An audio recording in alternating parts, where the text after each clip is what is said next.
الحمد لله رب العالمين والعاقبة للمتقين الصلاة والسلام على أشرف الأنبياء والمرسلين.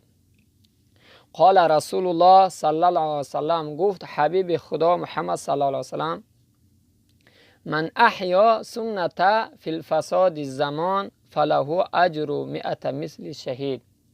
نگاه که چین حدیث زیبا میفرماید برای یک انسان با عقل که به قدر سخن رسول الله میرسد. چی زیبا میفرماید که هر کسی که در یک فسادی زمان، در یک زمانی که همه جزیر است، همه فساد است، یکی از سنت‌های من زنده میکنه که مردم او را ترک کردن، او را زنده میکنه.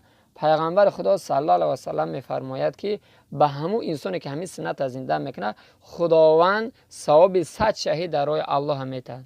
شهید دست کم نگیرید برادران. شهید میگیم این یک کار آسان نیست. یکی هر انسانی که این سنت پیغمبر خدا صلی الله علیه و سلم زنده میکنه خداوند به مقدار یک تنه 100 شهید روی الله ثواب در نامه اعمالش مینویسه. به همین خاطر کوشش کنه که در این فسادی که هست امروز جامعه فساد شده، اکثر سنت های پیامبر ترک میشه و فرزندامو به ادب شدن، خواهرامو به ستر و به حیا شدن. به همین خاطر کوشش کنه که در زندگیمو این سنت های پیغمبر را پیاده کنیم. نگاه کنید بر جامعه امروز نظر کنید، در تلفن ها ما داریم آنتی ویروس کچاد میکنیم به خاطر که تلفن های ما ویروس پیدا نکنه تا اینکه ویران نشود، از بین نرود.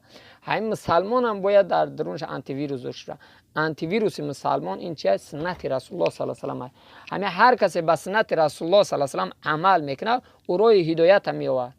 آخر حدیث صحبت میکنم که صحیح مسلم با طولانی حدیث بیان میکنه. پیغمبر خدا صلی الله علیه و سلم میگه اصدق الحدیث کتاب الله. این همه گپ روسری این کتاب الله قرآن و خیر الهدى هدى محمد صلی الله علیه و سلم. روی هدایت محمد صلی الله علیه و سلم.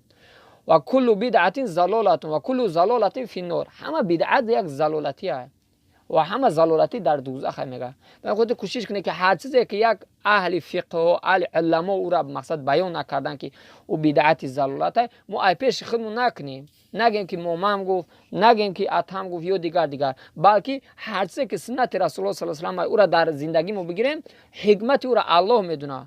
بعضی انسان ها سوال میکنه همین سنت است، یکی برای چی میرا کنیم؟ او را حکمت الله میدونه، پیامبر میدونه، ما نمیدونیم.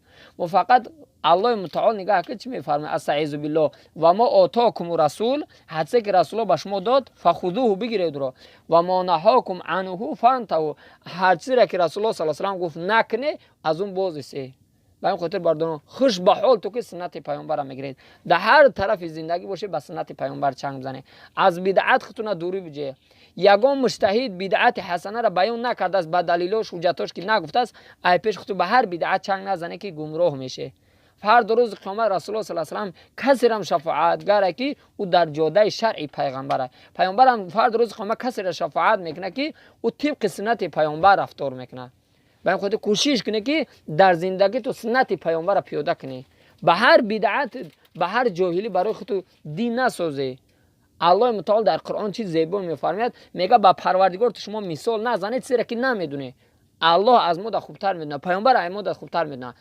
برای ما امروز ضروره که به سنت پیامبر چنگ بزنیم.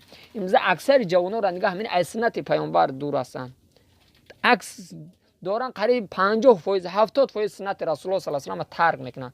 به خاطر بردن هر کجا که باشه خودتون به گمراهی نسازید.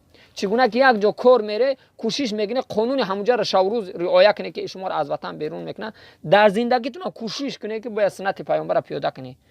هر روز اهمیت دادن بگیرین، سنت پیامبر را جاری کردن میگیرین. صحابه ربی حذیفه یمانی به ایران وقتی سفر کرد، ناله ایدستش غلطی، ناله ای زمین هوچ کرد. بچه خودت گفت که سنت پیامبر یکی جزیر که نشه، باید او را ما عقل کنیم. به خاطر سنت پیامبر را زنده کنیم ان شاء الله.